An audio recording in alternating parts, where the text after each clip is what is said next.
Queridos, eu quero voltar justamente a essa alegria que é a gente estar aqui no retiro, não é? Eu sabia que era muito bom estar no retiro da Oceânica, mas quando a gente chega aqui na sexta-feira, a gente é surpreendido por aquele clima maravilhoso. Todo mundo sorri para você, todo mundo bem educado, todo mundo maravilhoso, né? Tem um irmão aqui da igreja que sabe que eu sou ruim de roda, ele já chegou falando assim: eu sei que você é ruim de roda, que sua esposa é que dirige bem, mas eu vou te ajudar, meu irmão. Ele falou isso com alegria, com felicidade. Recebi isso como um elogio. Todo mundo querendo te ajudar, não é? O cara me ajudando com sensor de ré. Calma! Não! Para, vai arranhar o carro do outro pastor aqui. É maravilhoso. A gente chega, o irmão já para, deixa eu anotar a plaquinha do seu carro, qual o seu telefone.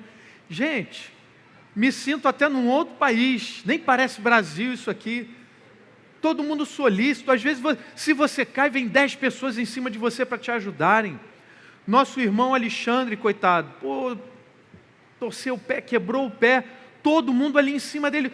O pessoal do serviço falando: gente, calma, já avisamos, já chamamos todos os médicos, mas todo mundo ao redor falando assim: cadê? Todo mundo querendo ajudar. E a propósito, nosso irmão já está internado, por volta dessa hora, Alexandre Muniz já deve estar em operação. Pessoal, a igreja orando por ele, oramos por ele hoje de manhã, estamos em oração. Se o nosso irmão, nossa irmã Suelen também, sua esposinha, Gabizinha, a filha está aqui, que Deus abençoe, sabe que Deus está cuidando de nós e a igreja está orando por vocês. Clima maravilhoso, não é? Eu não quero ser um estraga-prazeres, mas eu preciso trazer à nossa memória que nós estamos em guerra. Viemos para o retiro, coisas maravilhosas. Eu sei que tem coisa complicada às vezes que a gente passa aqui também, mas tudo que acontece aqui de bom é muito maior e melhor. Porém, nós estamos em guerra. E aí, mesmo que a gente saiba que a gente vai padecer os piores sofrimentos, que isso é inescapável, eu quero lembrar aos irmãos que Deus nos vocacionou, nos chamou para sermos sal da terra e luz do mundo. E como o pastor Henrique deixou muito bem claro, esse chamado de Deus, ser sal da terra, luz do mundo, é um chamado para o combate cristão. Deus nos escolheu, nos tirou do mundo, nos transportou para o reino do Filho do seu amor, e Ele nos envia novamente para o mundo, para evangelizar, para testemunhar de Jesus. Então Deus age através de nós, no meio dessa guerra toda, desse conflito todo que a gente vê. Nós somos entregues à morte todos os dias, fomos considerados como ovelhas para o matadouro, mas o nosso Senhor é maior. Somos mais do que vencedores em Cristo Jesus. Diante de tantos anticristos que a gente tem visto, eu gostaria que a gente olhasse para a palavra hoje e a gente entendesse por que o mundo nos odeia, e como que nós, como igreja, podemos extinguir o combustível de toda a guerra que se levanta contra Cristo. A gente vive sim uma guerra cultural, uma guerra invisível, mas já há muito tempo essa guerra mostra os seus efeitos físicos. E aí você não pode se enganar. Não estamos falando de um mero embate de ideias, quando a gente está falando dessa guerra invisível. Trata-se também da luta pelas almas das pessoas. É uma luta pelas nossas almas, pelas almas das pessoas que amamos. Estamos falando de ideias que levam as pessoas para o inferno, que promovem o assassinato de inocentes há séculos. E qual é o combustível de toda a guerra? O combustível de toda a guerra é o ódio. E ainda que uma guerra possa começar com uma motivação justa, de defesa inclusive, todo o conflito é alimentado pelo ódio de alguma das partes. Na guerra contra os cristãos, o combustível do ódio fica evidente em cada conflito. A maioria dos cristãos é pacífica. Mas você deve se lembrar do exemplo histórico. Enquanto o Império Romano conquistava os bárbaros à força, os cristãos fizeram isso pregando o Evangelho, falando de Jesus, do caminho, da verdade e da vida que só há em Jesus. Então, desse mesmo modo, pregando o Evangelho, o Império Romano foi conquistado pela boa nova do Evangelho. E a gente tem visto um crescimento exponencial do ódio aos cristãos. Apesar de termos criado universidades, nesse espaço hoje, nós não podemos falar de Jesus. Nós não podemos sequer debater os pensadores ou até mesmo os cientistas que compartilharam da mesma fé que nós ao longo dos séculos. E a coisa só tem piorado. A gente tem visto os sinais físicos desse ódio. Na Nigéria, por exemplo, desde 2009, o grupo terrorista Boko Haram, um grupo extremista, quer aplicar a Sharia, a lei islâmica, a todas as pessoas. Desde 2009, queimando, assassinando cristãos. Estima-se que mais de 100 mil pessoas foram mortas e cerca de 20 mil igrejas queimadas. No Egito, ao odiar os cristãos, o mundo não se preocupa apenas com a quantidade. Eles também usam de requintes de crueldade. Em 2015, 21 cristãos coptas foram decapitados pelo grupo terrorista Estado Islâmico, o ISIS. Os terroristas fizeram questão de filmar e transmitir isso o mundo afora.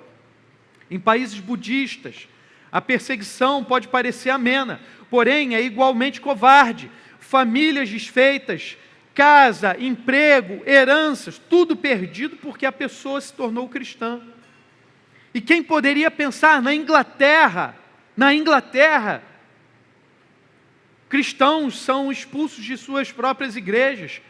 E hoje o mote é: vamos tomar a igreja do jeito que for. Virou meme na internet, pela Inglaterra fora. Muçulmanos usam de todos os meios disponíveis para transformar igrejas antigas em mesquitas.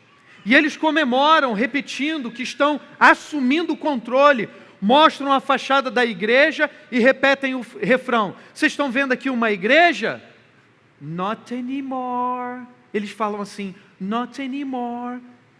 Não mais, não é mais uma igreja, agora uma mesquita, e eles fazem isso rindo. Essa perseguição não é nova. Veja o exemplo de Valentim, um pregador cristão do século III. Ontem se comemorou em memória o dia de Valentim, ou nos Estados Unidos, como se diz, Valentine's Day, o dia dos namorados, como nós diríamos aqui. Dia que se comemora a memória deste cristão, Valentim, porque no século III, o imperador Cláudio II proibiu os soldados do seu exército de se casarem.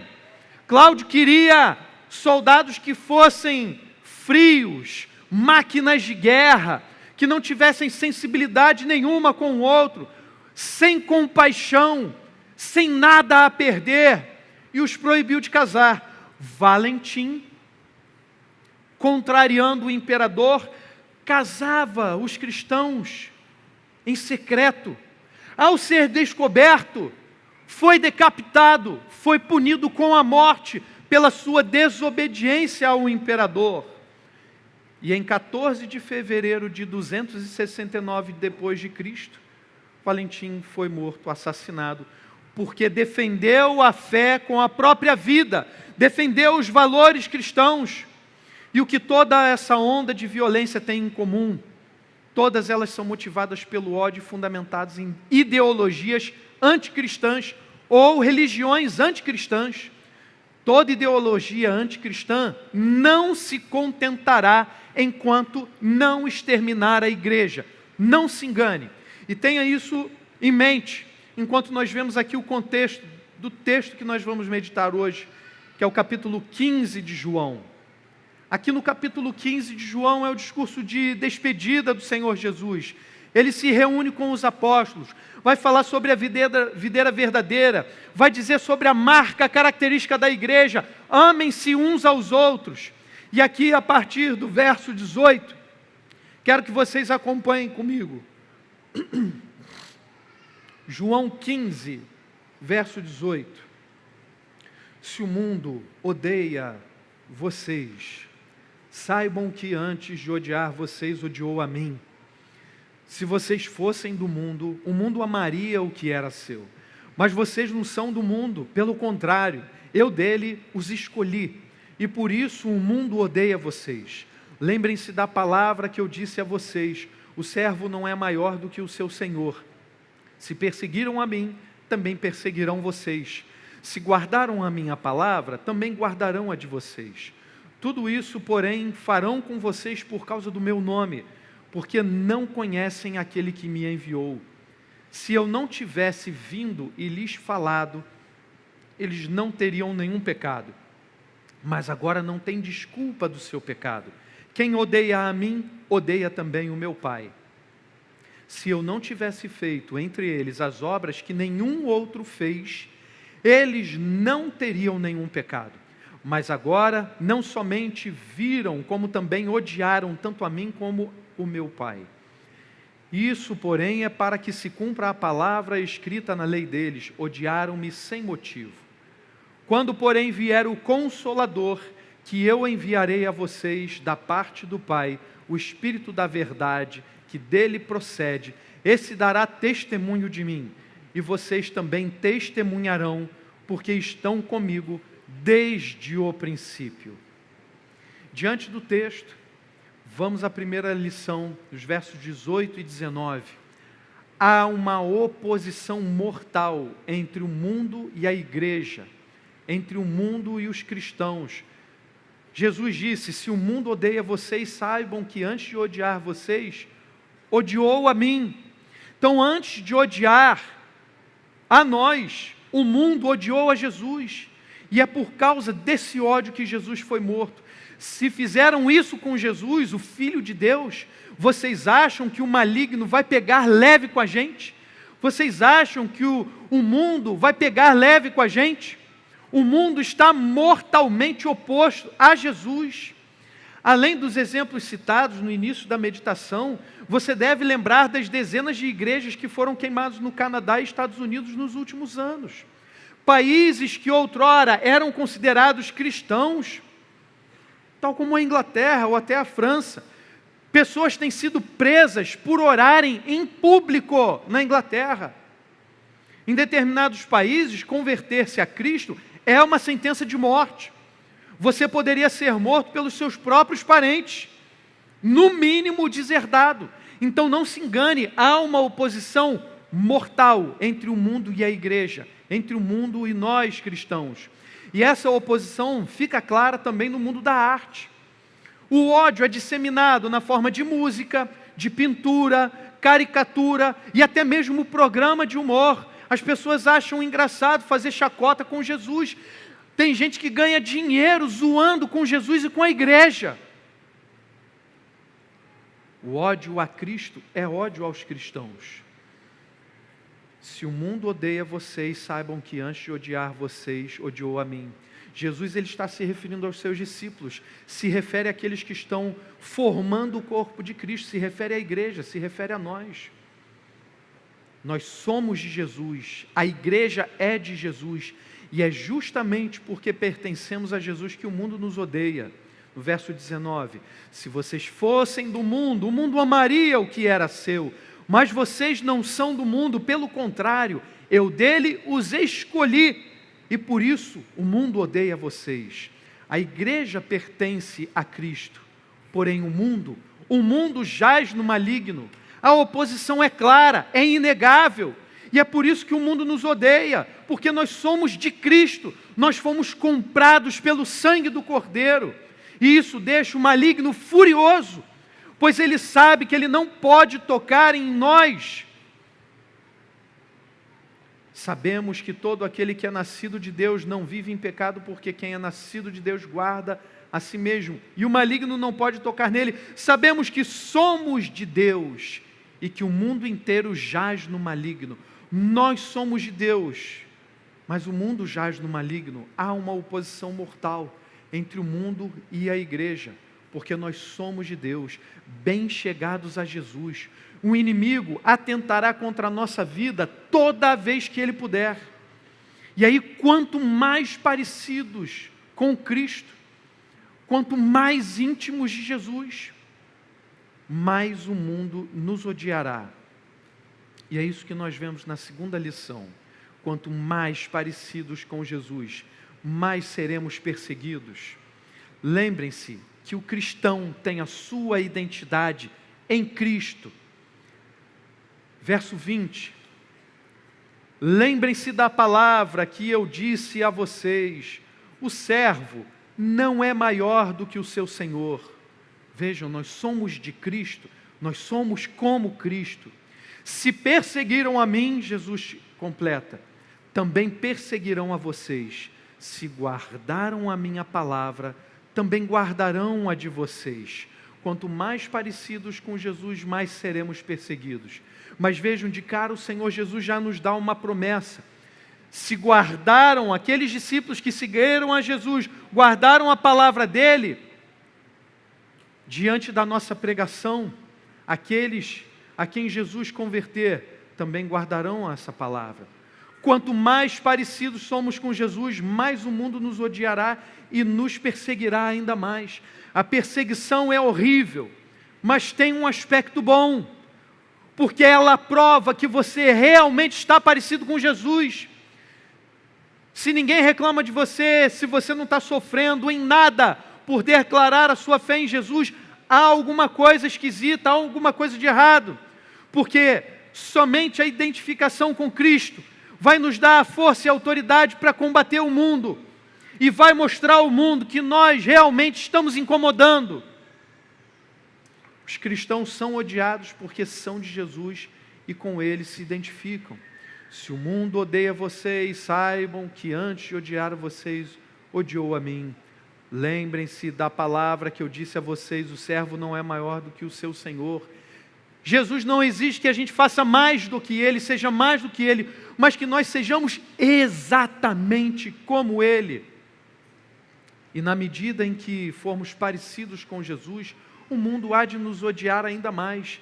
Cada vez que a gente abrir a boca e testemunhar do amor de Deus, cada gesto de gentileza é a mão de Deus nos movendo para tornar evidente o amor de Deus.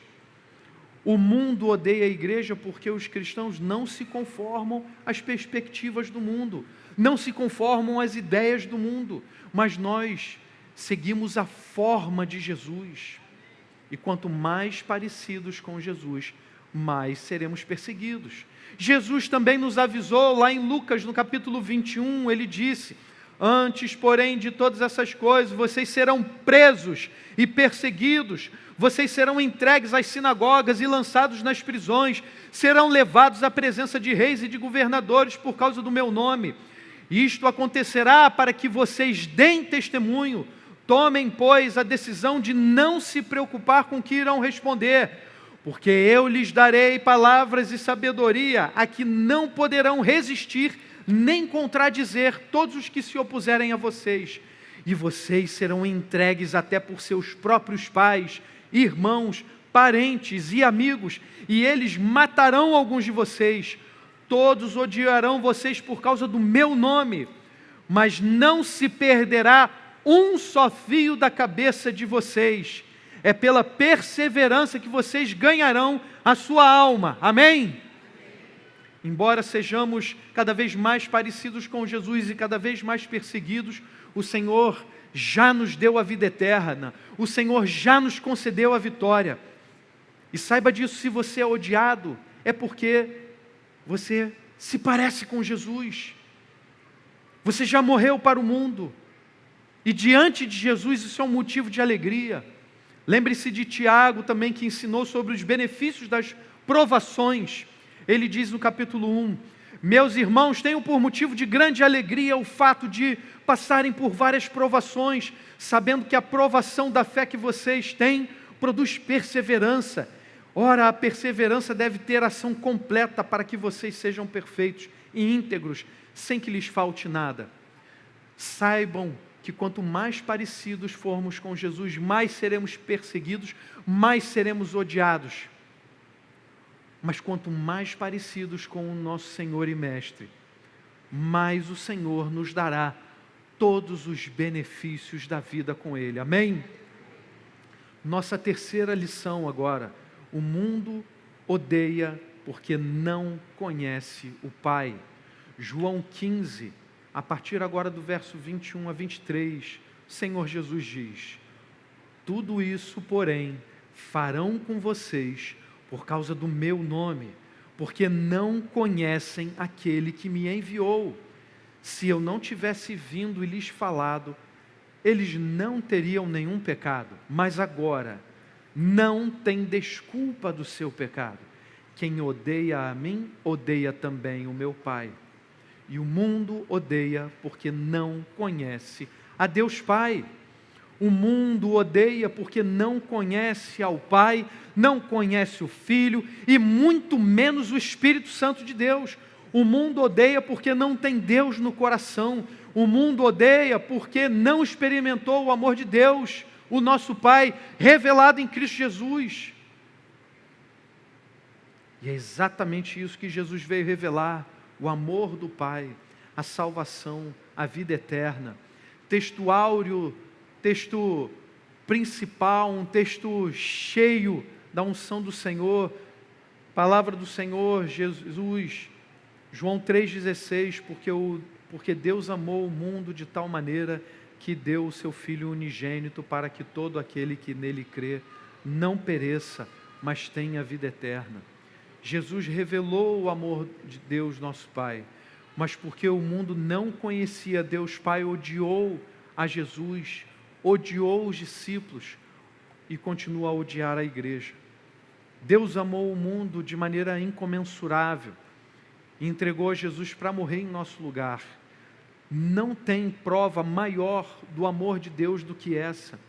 Ele entregou Jesus para morrer por pessoas que odiavam a Jesus, que odiavam ao próprio Deus. Ninguém tem maior amor do que esse: dar a vida pelos seus amigos, e nós seremos amigos de Deus se fizermos o que Ele manda. Já fica um alerta para a igreja: o mundo odeia porque não conhece a Deus, o nosso Pai, e nós seremos enviados ao mundo para mostrar o amor de Deus, nosso Pai. Nós vimos que o mundo jaz no maligno. As pessoas sem Jesus, elas vivem desnorteadas. Elas precisam do nosso testemunho.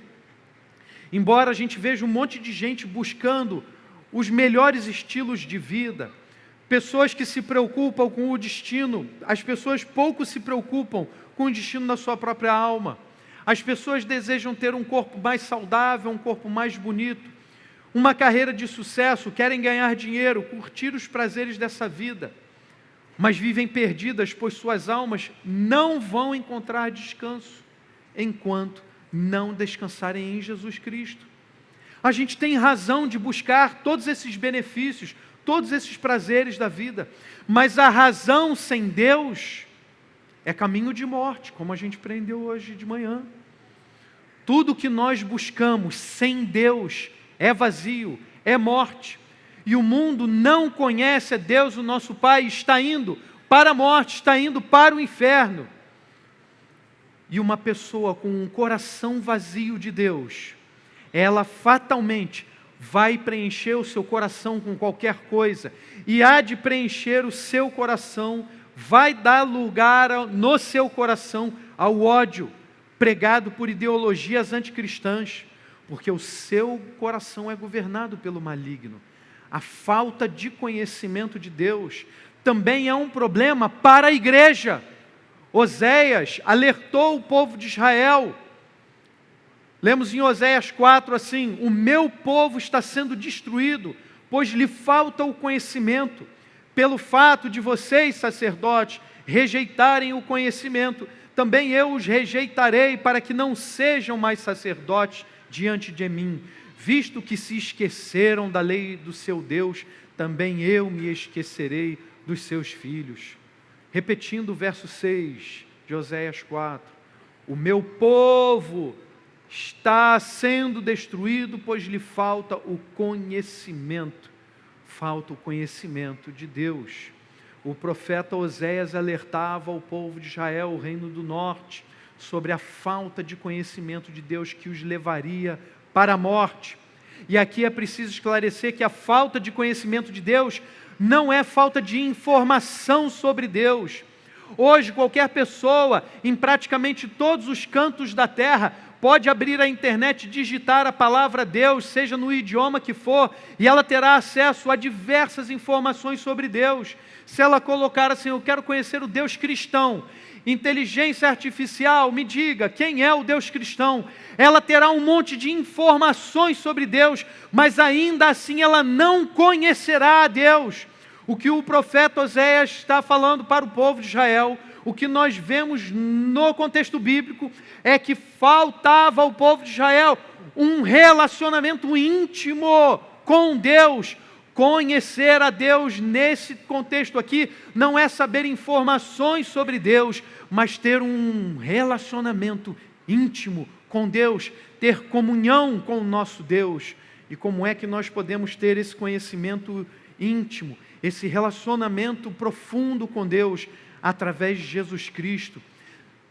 O povo de Deus precisa buscar conhecer o seu próprio Deus, o nosso Pai, e só vamos conhecer o nosso Deus na palavra. Hoje tivemos aqui o paredão, quantas pessoas sedentas pelo conhecimento mais profundo do Senhor. Quantos de nós o Senhor não tem incomodado e chamado, vocacionado até, meu filho, eu estou te incomodando para você buscar mesmo, você conhecer mais. Quantas pessoas que não têm aí o desejo, poxa, acho que eu vou comprar esse livro que o pastor recomendou, acho que eu vou ver sim todos esses vídeos que o pastor elencou, eu vou ver todos esses pensadores, esses cristãos que o pastor recomendou. E aí no dia seguinte a gente fica de preguiça, abre um meme, vai ficar o dia inteiro passando vídeos curtos, e a gente não se aprofunda em conhecer a Deus.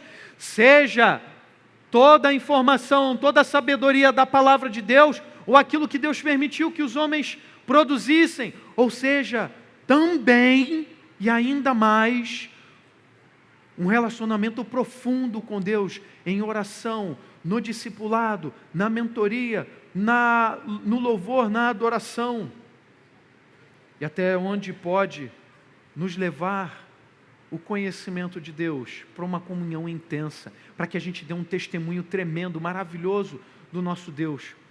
Mas se ao contrário a gente não buscar o nosso Deus, esse relacionamento íntimo e profundo, nosso destino é como o destino de Israel.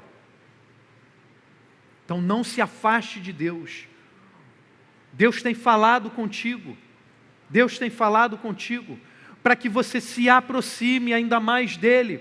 Esse incômodo, essa insatisfação, não é porque lhe falta qualquer outra coisa material, é porque lhe falta Deus. E onde você vai encontrar esse preenchimento do vazio do seu coração? Em Jesus Cristo. E Jesus continua a falar no nosso coração em João 15. Vamos continuar a ler o texto, verso 24 agora. Se eu não tivesse feito entre eles as obras que nenhum outro fez, estão prestando atenção no que Jesus disse? Se eu não tivesse feito entre eles as obras que nenhum outro fez, eles não teriam nenhum pecado. Mas agora não somente viram, como também odiaram tanto a mim como o meu Pai. Isso, porém, é para que se cumpra a palavra escrita na lei deles: odiaram-me sem motivo. Vejam só, as obras de Jesus testemunharam dele, e como nosso Deus é vivo, as obras de Jesus continuam testemunhando dele, obras que nenhum outro fez. Ninguém veio ao mundo e nos deu a salvação a não ser Jesus Cristo. Nenhum mestre de sabedoria em qualquer época jamais teve até o atrevimento de dizer que nos salvaria, que salvaria nossas almas, que nos daria o conforto, a vida eterna. Somente Jesus Cristo. E todas as obras de Jesus testemunharam a veracidade de tudo aquilo que ele disse. As obras de Jesus testemunham tudo isso. Testificaram sua autoridade, sua identidade e unidade com o Pai. Por isso, seguindo o exemplo de Jesus, todos nós devemos nos comprometer em dar testemunho da obra redentora de Deus, da obra redentora de Jesus Cristo. É o nosso testemunho, a arma, ou uma das armas não carnais, poderosas em Deus, para extinguir o combustível da guerra. A única aplicação que eu quero dar, pensando nesse texto, testemunhe da obra redentora de Cristo. Jesus continua falando, agora João 15, os versos 26 e 27. Quando vier o Consolador, que eu enviarei a vocês, da parte do Pai, o Espírito da verdade, que dele procede, esse dará testemunho de mim. E vocês também testemunharão, porque estão comigo desde o princípio. E vocês também testemunharão, porque estão comigo desde o princípio. Palavra que Jesus dirigiu aos seus discípulos, palavra que é aplicada a nós em pleno século 21. Nós também testemunharemos da obra redentora do Senhor Jesus, amém? Há um chamado específico de Deus para os médicos, para os guerreiros, para os professores, para a profissão que for, mas há um chamado para toda a igreja testemunhar da obra redentora de Cristo. Nós vivemos uma guerra invisível que vai se escamoteando pelos cantos, uma guerra pelas nossas almas, uma guerra que tem várias perspectivas, várias faces, mas temos uma guerra visível também, perseguição, morte dos cristãos. E o que é que nós faremos diante disso? O maligno não descansa. E nós faremos o quê? Vamos nos recolher no conforto do nosso lar? Vamos ficar assistindo a igreja de Jesus em casa? Jesus diz aqui que quando vier o Consolador, que eu enviarei a vocês, da parte do Pai, o Espírito da verdade que dele procede, esse dará testemunho de mim. O Espírito Santo já testificou do nosso coração, evidenciou no nosso coração toda a veracidade do Evangelho. Jesus Cristo é o Filho de Deus, amém? Jesus Cristo é o Messias, amém? Jesus é o Cristo, o Salvador das nossas almas, amém? Só Ele nos dá a vida eterna. E é o Espírito Santo de Deus que vai mover o nosso coração a dar o testemunho. O Consolador nos move a dar o testemunho. O Consolador aqui, o Espírito Santo de Deus, não é aquele que vem dar carinho na nossa cabeça, falar, ó, está tudo bem agora. O Consolador não é aquele que vem afagar o nosso ego, vai fazer a gente se sentir bem e ficar a gente paradinho assim, curtindo um conforto psicológico, emocional, existencial. O Consolador, o Espírito Santo de Deus nos move, testificou no nosso coração, testemunhou no nosso coração e nos move a dar testemunho. O que ele faz é semelhante ao treinador, ou aquela pessoa, um professor insistente que fala para a gente fazer o dever, fazer o exercício, levanta o nosso ânimo para a gente continuar. Jesus não nos deu a vida eterna para a gente se recolher, para a gente ficar contemplando Ele num mosteiro ou dentro da nossa casa. Temos o nosso momento de oração em particular, temos o nosso momento de oração juntos, temos o nosso momento de comunhão em culto, mas o Senhor Deus faz isso para nos dar força, energia espiritual, saúde espiritual, para a gente sair pelo mundo afora e contar sobre todas essas coisas que Jesus tem feito na nossa vida, na minha vida, na vida de vocês, na vida de milhares e milhares de pessoas. O Espírito Santo nos move a dar testemunho, e é o testemunho que é a arma espiritual que nós devemos usar para extinguir o ódio que se levanta contra a igreja, contra Cristo. Testemunhar, em primeiro lugar, é falar. No contexto bíblico, a gente pode entender dessa forma, é anunciar que Jesus Cristo é o caminho, a verdade e a vida, que Jesus é o Cristo, que é o Messias, é o Filho de Deus, o Cordeiro de Deus que tira o pecado do mundo. Testemunhar é falar, mas muito mais, testemunhar é agir, revelar, manifestar, demonstrar, tornar evidente. O Senhor Deus nos chamou para tornar evidente para o mundo que Jesus Cristo é o Senhor, que Jesus Cristo é o Salvador, o Redentor. Testemunhar é agir. dar prova da obra de Jesus Cristo. Testemunhar é dar prova de que Jesus Cristo é o Senhor. Essa é a nossa arma espiritual, como Paulo fala, porque as nossas armas da nossa luta não são carnais, mas poderosas em Deus. Então use a arma do testemunho. Testemunhar é agir, é seguir Jesus radicalmente, seguir a palavra em cada detalhe. Não é ser legalista, mas é conhecer profundamente a palavra, manejá-la bem, aplicá-la com sabedoria, com unção do Espírito Santo. Testemunhar é casar, é fazer filhos, é criá-los no Evangelho e fazer vários filhos. Tá? Isso é um alerta para a galera que já tem 2 e o pessoal fala assim, não, chega, gente, não para não, gente, não para não. Só que no retiro a gente já recebeu a notícia de mais 2 grávidas. Glória a Deus! O Senhor Deus quer que o seu povo seja cada vez mais numeroso. Você vai testemunhar da obra do Evangelho. Senhor Deus proverá, a igreja está aqui. Testemunhar é agir, é discipular, é evangelizar. Se você ainda não está envolvido com o discipulado da igreja, fala isso com o seu líder imediatamente. Você não pode sair daqui do retiro hoje. Não pode sair daqui sem um discipulado. Testemunhar é tornar pública a nossa fé. E por que o testemunho público é tão necessário? Porque o mal avançou. Você não está acordado, você não viu, não tem visto as notícias. E por que o mal avançou? Dentre outras razões, o mal avançou porque parte considerável da igreja se acovardou, se encastelou, se isolou do mundo, não evangelizou, não testemunhou. Parte da igreja seguiu o conselho diabólico de líderes que pregam o evangelho falso, que dizem que o cristão só pode testemunhar dentro da igreja. Ensinam que a gente não pode viver a nossa fé no espaço público.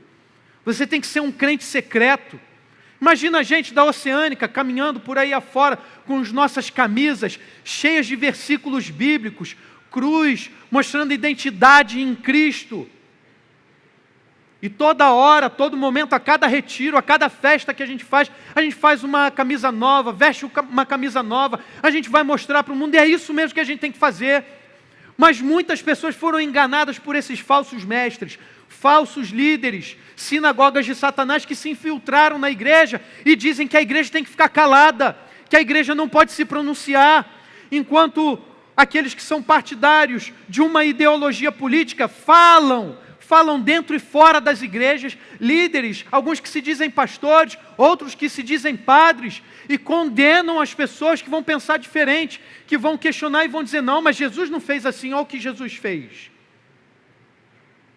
Mas Paulo aconselha, 1 Timóteo 2,8, eu quero, pois, que os homens orem em todos os lugares, levantando mãos santas, sem ira e sem animosidade.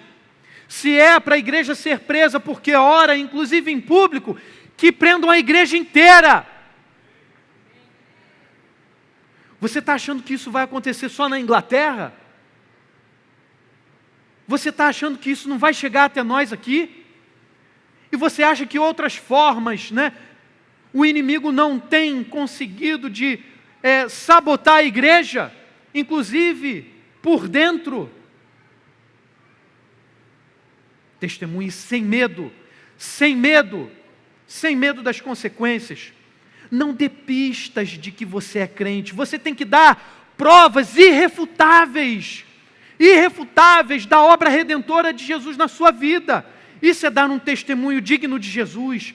Não seja tímido no seu testemunho. Dê evidências concretas da sua fé em Jesus. Não se engane. Existe uma guerra pelas almas das pessoas, e o que você vai fazer? Você vai se calar enquanto as almas estão indo para o inferno, enquanto ideologias anticristãs se levantam, ganham força e contaminam inclusive a igreja. Você vai se calar? Lembre-se do que Jesus falou, hein? Mateus 10, 28, Jesus disse assim: não temam os que matam o corpo, mas não podem matar a alma. Pelo contrário, temam aquele que pode fazer perecer no inferno tanto a alma como o corpo. Não se vendem 2 pardais por uma moedinha? Entretanto, nenhum deles cairá no chão sem o consentimento do Pai de vocês. E quanto a vocês, até os cabelos da cabeça de vocês estão todos contados. Portanto, não temam, vocês valem bem mais do que muitos pardais.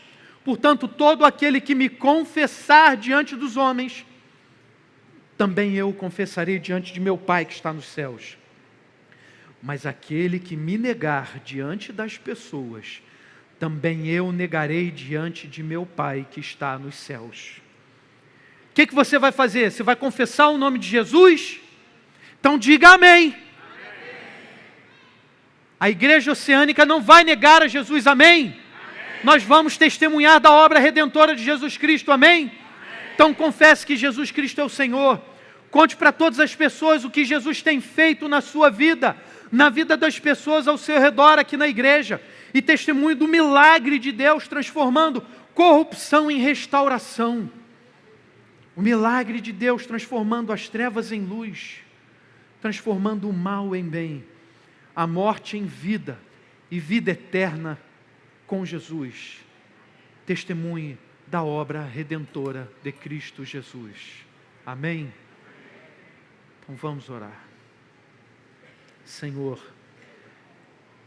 amado Deus e Pai, nós precisamos que o Senhor encha-nos do Teu Santo Espírito, Senhor, para que não haja no nosso coração nenhum pingo de medo, Senhor, de testemunhar, de falar o Teu santo nome, dizermos para todos que somos cristãos. Senhor Deus, que a gente não só fale com o nosso comportamento, com o nosso modo de ser, mas nós literalmente falemos o nome de Jesus, sem vergonha nenhuma, Senhor, sem timidez nenhuma, no nosso trabalho, pelas ruas onde andarmos, para as pessoas com quem nós esbarrarmos. Senhor, que a gente não perca nenhuma oportunidade de declarar que Jesus Cristo é o Senhor, de dar testemunho, sabendo que o Senhor enviou o Consolador e dará para nós a palavra de salvação, a palavra de vida eterna, para nós dizermos àqueles que chegarem até nós, mas que a gente não se acostume, para que a gente não fique preguiçoso, só esperando o Senhor enviar as pessoas até nós, mas que nós, em missão, saiamos pelo mundo afora, evangelizando, testemunhando da obra redentora de Jesus Cristo, Pai, porque só assim nós vamos extinguir o combustível dessa guerra que se levanta contra todo o conhecimento de Cristo, Pai. Em nome de Jesus que oramos. Amém. Amém, Senhor.